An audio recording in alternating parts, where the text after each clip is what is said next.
안녕하세요. 부산부동산 스타디입니다. 7월 2일 1일 브리핑 해보도록 하겠습니다. 규제 해제 배제 찬바람 부는 부산. 아직까지 찬바람 부는지는 모르겠어요. 실망 매물 증가세, 매물이 일부 증가하는 현상은 명확한 것 같습니다. 자, 부산 부동산 시장, 제가 굉장히 자주 언급하는 표현인데요. 부산 부동산 시장이 버티는 힘은 언제든 규제 해제하면 다시 튀어오른다는 그 믿음 하나. 그래서 오히려 대구를 바라보는 눈이 더 커져 있는 상태인 것 같습니다. 만약 그 믿음이 깨지는 순간을 대구에서 혹시라도 보시게 된다면 그 실망 매물 증가세가 더 가팔라질 것으로 예상이 됩니다. 매도 물량, 임대 물량 보시겠습니다. 자, 토요일 대구 지역도 그렇고 부산 지역도 그렇고 일반적으로 토요일에 매물은 그 수요일에 증가했던 매물을 능가하지 못하는 것이 그 일반적인 모습이었는데요. 이번 주에는 또 증가했네요. 그것도 N자형으로 이렇게 가파르게 증가한 토요일의 모습. 매물 42,000건, 연초 대비 무려 매물 증가 40%.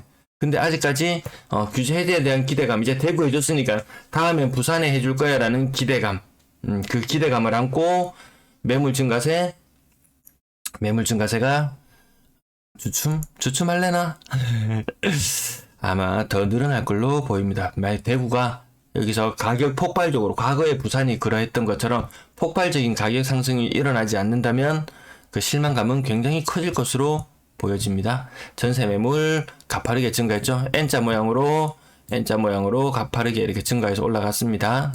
N자 모양으로 11,300건 정도 되고요. 월세 물량 5,390건, 연초 대비 10% 정도 물량이 증가했습니다. 전체 임대 물량 14,000건, 연초 대비 14,000건에서 16,700건 정도까지 약 20% 정도 증가했는데요. 대구에 물건이 안 팔리면서 매매도 내놓고 전세도 내놓고 이런 현상이 나타나면서 대구는 연초 대비 임대 물량 증가가 40%였어요. 부산은 지금 20%죠. 그 말인즉슨 시간이 가면 갈수록 이 증가세가 가팔라질 거라는 것을 암시합니다. 거래량 거래대금 보시겠습니다. 거래량 47건. 거래 찬바람 부는 거 맞나요? 네, 47건 굉장히 적은 거래량이에요. 이 정도 거래량 수준이면은 거의 아무튼 거래량 심각치 않고요. 근데 놀랍게도 신고가는 14건. 무려 거의 30% 가까운 신고가를 보여주고 있습니다. 부산에 지금 6건의 거래가 있었잖아요. 대구는 아직까지 7월 거래 신고가 아직 되고 있잖아요. 요 근래 트렌드가 거래되면 분위기가 좀 이렇게 화랑새를 띠는 것처럼 보이기 위해서 거래 신고되고 나서 이내 신고를 하잖아요. 매매 거래 신고를 하기 때문에 제법 신고 일자가 빠른 추세에 있습니다. 자, 가격 상단 부분부터 보시면 동일빌라 광안동 동일빌라 가격이 무려 한 60% 이상 상승.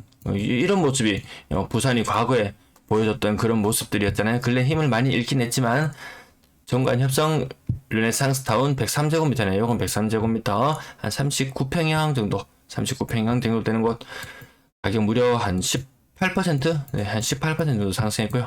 나머지 크게 떨어지는 모습은 오늘 나타난 것은 보이지 않고 그냥 뭐 한 10% 정도 하락하는 것들 보이고요. 또 밑에 내려오니까 신고가는 신고가인데 크게 상승하지 않은 신고가 보이고요. 다대포 현대 대형 평형인데도 가격이 7,500만원, 한 15% 정도 빠진 모습 보이고요. 명지동의 엘크로스 얼마에 20% 정도 빠진 모습도 보이고, 정관동 1차 스위트 1차 한 10% 정도 하락. 그리고 나머지 오늘 크게 가격 변동이 많이 보이진 않습니다. 이 신고가들 100만원, 이 상징성 있는 거래. 어제 댓글 남겨주셨던데 제가 인용하는 곳은 돈보라는 사이트예요. 돈보.co.kr. 거기 가시면 저는 30개의 자료만 보여드리는데 오늘 47건의 거래 중에서 나머지 17건의 거래를 다 보시려면 이 사이트에 가시면 됩니다. 여기에 나오는 최고가, 기존 최고가 비교 가치가 되는 최고가는 최근 2년치 거래 중에서 가장 최고가를 나타내고요. 아파트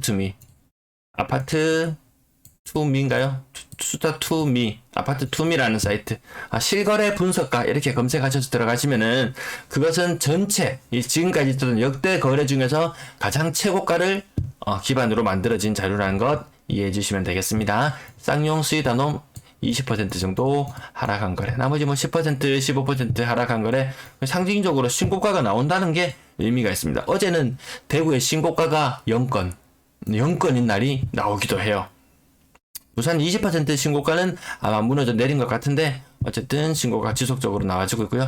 단감들 한 채 20% 정도 하락한 것 하나 눈에 띄네요. 자, 건당 거래대금 6월에 건당 대금 2억 8천까지 갑자기 거래량이 줄어들면서 가격도 갑자기 확 줄어드는 현상 나타나고 있습니다. 7월 거래 신고 아직 얼마 되지 않아서 의미 있는 숫자는 아니고요. 가격대별 거래량 흐름 6월의 거래가 많지 않을 것 같다. 3억 미만 거래 비중 아직 거래 신고가 많지 않아서 83이라는 숫자 깜짝 놀라는데요. 아직 신고 건수가 많아질수록 숫자는 내려옵니다. 하지만 요게 증가하는 추세라는 것은 맞는 현상 같아요. 6억 이상 거래량은 힘을 못 쓰고 있고 7월에는 아직까지 6억 이상 거래량이 나타나지 않았네요. 부산 분양권 거래량 5건 중에 신고가 0건. 어제 말씀드렸을 때 부산 신고가 분양권 신고가 한 건 나오니까 그 자료만 어떤 대구분이 캡처해와서 부산 시장 분위기 좋다라고 이렇게 이야기를 하시는데, 자, 대형 푸르지오 글라센트 가격 무려 고점 대비 2.2억 빠졌어요. 아직까지 신고된 날 이후에 거래량은 한 건 있었어요. 동삼동 부산 오션시티 푸르지오 요 한 건 4억 천, 막 4억 초반까지 떨어졌다가 어제는 신고되는 것이 뭐 또 4억 후반까지 거래가 나왔다가 좀 오락가락하고 뭐 층수에 따라서 일부 가격 차이가 있기도 하지만 가격이 굉장히 많이 빠진 것은 분명한 것 같습니다. 거제동 레이 카운티 뭐 또 층수가 어떻고 나오지만 어쨌든 3억 가까운 가격 하락 하나 보이고요. 나머지 가격 부산 오션시티 푸르지오 45층 5억 4천 이렇게 층수별로 가격 차이가 조금씩 나타나는 모습. 하지만 전반적으로 분양권 시장이 힘을 잃어가고 있는 것은 분명하다. 그것이 다른 것에도 다 영향을 미칩니다. 전세 거래량 6월에 그 전세 거래량 제법 많이 신고되고 있는 모습이네요. 제가 자료를 좀 잘못 붙였나 싶을 정도로 전세 거래량이 좀 많이 신고된 걸로 나타나네요. 자, 가격 상단부터 억 단위로 하락한 것만 동그라미 빠르게 치고 지나가겠습니다. 4건, 대략 한 4건 정도 신고가도 나오고 있지만 요 가격 상승폭을 보시면 대략 한 5% 정도 상승, 그 정도 했다는 느낌 정도 들 정도의 거래. 제법 갱신 거래, 계약 갱신 청구권 주변 전세가가 떨어지고 있는데 그 전에 전세를 싼 가격에 얻었다면 계약 갱신 청구권도 괜찮을 법한데 계약 갱신 청구권이 반드시 이익은 아니다. 제가 늘 말씀을 드리는데 한 5천만 원 정도 주변 전세값보다 비싸면 그냥 사셔라. 이래저래 다니면 괜히 스트레스만 받는다. 그 아랫부분으로 억 단위로 하락한 것 오늘은 많이 눈에 띄지는 않는 모습. 근데 아마 집 보러 다니시면은 생각보다 빈집들이 좀 있다 요런 느낌 받으실 거예요. 매물, 전세 매물, 임대 매물 아직까지 많이 폭발적으로 늘어난 것은 아니지만 대구처럼 임대 매물이 한 40% 연초 대비 한 40% 정도 늘어나 버리면 생각보다 보면 빈집이 좀 있어요. 그리고 집을 보러 가면 야, 이 집 곧 계약된다 빨리 계약해라 막 이렇게 이야기를 해요. 시간이 좀 지나서 보면은 그것이 다시 매물로 또다시 나와 있는 현상. 네, 주변 지인의 입을 통해서 들은 내용이에요. 자, 오늘 가격 최근에 입주했는 이제 한 바퀴 돌았는 일광자이 푸르지오 2단지 2020년이잖아요. 2020년 아마 갱신을 했건 아니면 뭐 다시 신규 세입자를 받았건 가격이 2년 전 대비 떨어져 있는 모습. 이편한 세상 오션테라스 1단지 2020년에 첫 입주를 했는 아파트 최고 4억 5천 대비 3억 1,500으로 굉장히 많이 떨어져 있는 이런 모습들. 신축 혹은 준신축에 해당하는 아파트들 모두 다 영향을 받고 있습니다. 다만 이 가격대가 전세 가격대가 그전에 눈높이는 3억 후반 4억 이렇게 바라보던 것이 3억대로 많이 주저앉아 있는 모습들을 보실 수 있을 것 같습니다. 언론에서 임대차 3법 때문에 전세 가격이 이중 가격이 나타나고 2+2가 끝나는 시점에 전세 가격이 폭등할 거라는 그런 뉴스를 막 도배를 했는데 왜인걸? 시간이 지금 7월 달이잖아요. 8월 달에 이제 전세 들어가는 사람들 계약을 지금 막 체결하기 시작하는 그런 시점이잖아요. 근데 전세 가격 폭등은 웬걸? 전세 가격 하락세가 너무 가파르게 나타나요. 그러니까 새로운 프레임을 한 가지 들고 왔습니다. 시장에 전세가 소멸하고 있다. 월세가 전세를 뛰어넘는다. 그럼 일부 서울이나 그런 지역에서 나타날 수 있지만 제가 웬만한 광역시들 다 살펴보면은 한 1.5대 1 정도의 비율로 전세가 더 많아요. 전세가 월세보다 더 많아요.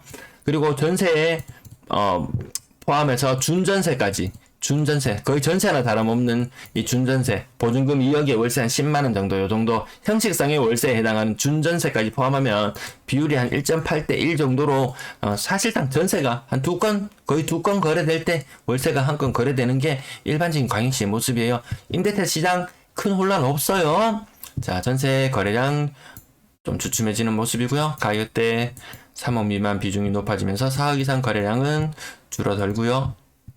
그다음 비율이 4억 이상 비율이 10% 이하로 내려갈 것 같은 느낌. 평균 전세 가격 아직 거래 신고 많이 되고 있진 않지만 지금 여기 언젠가 4월 달에 같이 좀 올랐는데 요 추세대로만 가더라도 당장에 지금 추세로만 가도 제가 빨간 선으로 지금 그리고 있는데 요 추세만 가더라도 좀 있으면 정말 2019년의 전세가를 다시 만나지 않을까 이런 생각이 들 정도로 2019년 대비 지금 2022년은 집값이 굉장히 많이 올라 있음에도 불구하고 전세 가격 많이 빠지고 있어요. 월세 거래 평균 월세 가격 아직까지 7월달 거는 의미 있게 보실 필요가 없으시고요.